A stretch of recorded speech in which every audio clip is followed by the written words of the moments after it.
Hi, I'm Granny, and we're going down the rabbit hole of the brain, but which one? Did you know that there is more than one brain in our body? When we went down the rabbit hole on Max Planck, we learned about quantum theory. Experts are now saying we are in the second quantum theory revolution, especially regarding technology. We've been down the rabbit hole of the big brain, so to understand our little brain, that's the rabbit hole we will explore today. The level of our understanding of science and technology is exponentially expanding at an extraordinary rate. Unimaginable rate, requiring new terminology. Beware of that, because that's necessary to explain all that we are learning. Technology is allowing us to see into the smallest parts of our world. Most cells are between 1 and 100 micrometers in diameter, which is small enough to be observed by light microscopy. However, light microscopes can't find details of the cell structure, so other types of microscopes are used to see more. The most powerful microscope is the electron microscope. It can distinguish individual atoms, which is really mind-blowing. But they can't be used to image living cells because the electrons destroy the samples.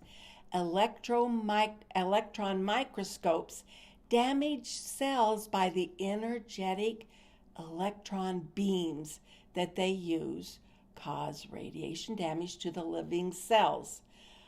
But holomographic microscopes, a new kind of microscope, creates images from 360 degrees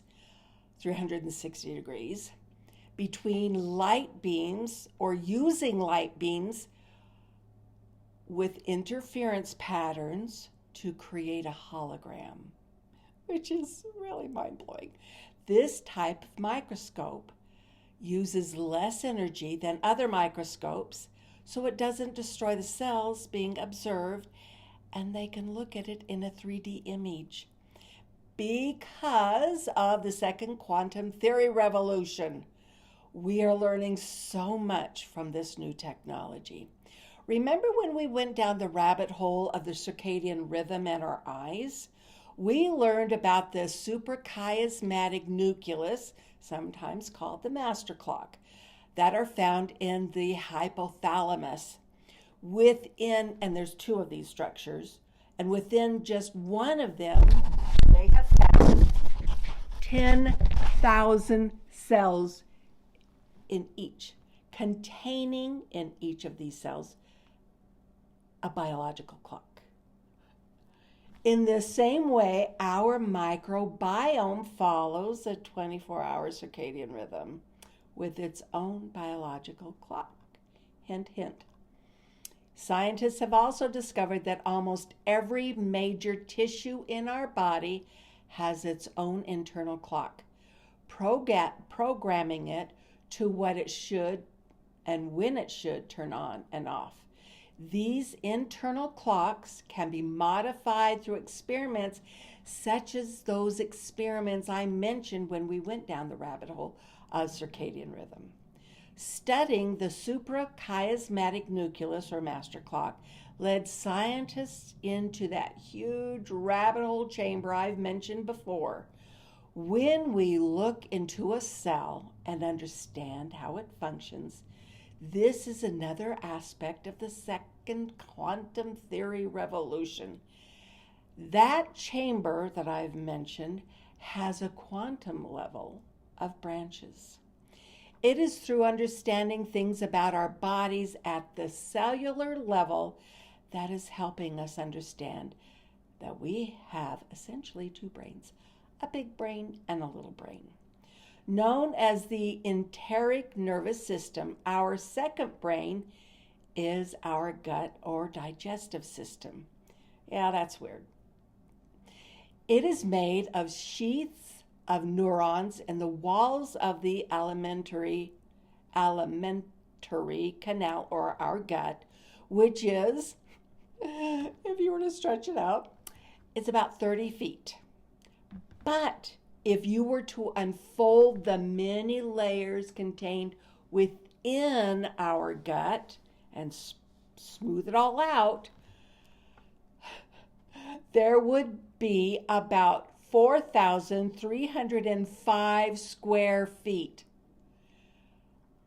of surface packed into an itty bitty tiny space. Think of Aladdin and Robin Williams. I've lived long enough to remember discussions about doctors specializing in different parts of the body, which is good because you only want a specialist if there's a problem with your heart. This specialization then prompted the holistic approach, and it is by understanding how the entire body works that we now know that we have a big brain and a little brain. According to Herbert Watzke, he was born in the early 1950s, is an Austrian doctor specializing in internal medicine, cardiology, hematology, and oncology. I recommend you watch his TED Talk, July 2010. It's really interesting. These two brains communicate through what is called the gut-brain axis. It is described as a two-way system that allows signals to travel between the gut and the brain and vice versa. The vagus nerve is the main connection between these two brains. It carries information from the gut to the brain and motor signals from the brain to the gut. The vagus nerve is part of the parasympathetic nervous system, also known as PNS. PNS is also responsible for sending messages to other organs like the heart, lungs, and our emotional limbic system. Remember that in another episode. The gut-brain axis also allows chemical communication through hormones and neurotransmitters, and we've talked about them before. Neurotransmitters are chemical messengers that allow neurons to communicate with each other and other cells in the body. They are small molecules that are released from nerve terminals in the synaptic cleft. We talked about that before. When neurotransmitters bind to receptors on outer cells, they can change the electrical properties of these cells, which can lead to a variety of effects. And those are called experiments. We can experiment and watch those reactions. Remember the sea snail. According to scientists, the gut microbiome produces substances that can affect mood, our moods. Animal studies have shown that when they give mice probiotics, it can reduce the stress hormones in them. And I think we all need a little of that. We need to understand that the microbiome, our gut microbiome, is the collection of microorganisms that live in your gut or gastrointestinal tract. These microorganisms include bacteria, viruses, and fungi. And I think of mushrooms. No, not the same thing. And these are good bacteria, good viruses. Have you ever heard of a good virus? And fungi. These microorganisms are very important to our health. According to scientists, abnormal gut microbiomes can also cause brain-gut dysfunctions such as IBS or irritable bowel syndrome. Herbert Watzke, in his TED Talk, discussed the nerve tissue in the lining of our gut.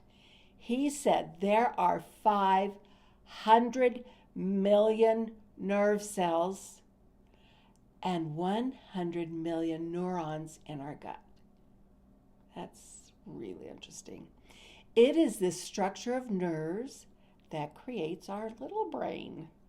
The term gut feeling is thought to have originated in the 1800s and is how we interpret our gut signals, which then affects our mental attitudes. It's used to describe an intuitive response or feeling to something. The gut-brain connection makes it possible for emotional experiences to register as your gut feeling. When you feel anxious or certain that something's wrong, you might experience stomach twinges, pains, or even nausea. Our gut doesn't just respond to emotional feelings, it influences them too. For instance, and I've seen this, watching someone throw up can prompt other people to throw up. I've seen it. It's like a domino reaction. Our gut and stomach, like our heart, has a regular electrical rhythm. Even just seeing something disgusting causes disruptions called dysrhythmias in this electrical signaling system. That can be a little complicated, but it's been proven to be the case. Scientists believe that this disgust response is crucial for our survival, helping us avoid diseases, which is why when we see somebody throw up, that throw up can make people sick just by breathing it air in or whatever. So it's a way for us to avoid disease and staying alive. In many mental health conditions, disgust becomes pathological. In terms of PTSD or post-traumatic stress disorder, can be brought on by an awful traumatic event. And unfortunately, that happens a lot. In some cases, just a memory of a gut inflammation stored in cells in the brain can cause a physical reaction to the body. Meaning, an event can happen and then another event, and we talked about triggers before, that can trigger us into having another event. Some believe a gut feeling comes from the brain. Scientists explain the role of the brain in gut feelings because our brain has the capacity to produce dysfunctional gut symptoms. Looking at somebody throwing up, making us throw up, by changes in the brain or directly through the gut, through channels of communication that happen between the gut and the brain. As neuroscience unravels the amazing big brain, little brain communications, maybe we can begin to understand these processes and how we can better use them to improve emotional and mental health. For instance, learning how to deal with triggers. You can have a good trigger, you can have a bad trigger, and learning how to manage those is very important. Understanding a gut feeling or intuition might have many possible causes, but each of these should remind us to regularly take our emotional temperature as another tool for better health. Because as we learn to manage those emotions, that will contribute to us having a healthier, happier life. Thank you for spending this time with me. I hope you enjoy. Please like, subscribe, and share. Thank you very much.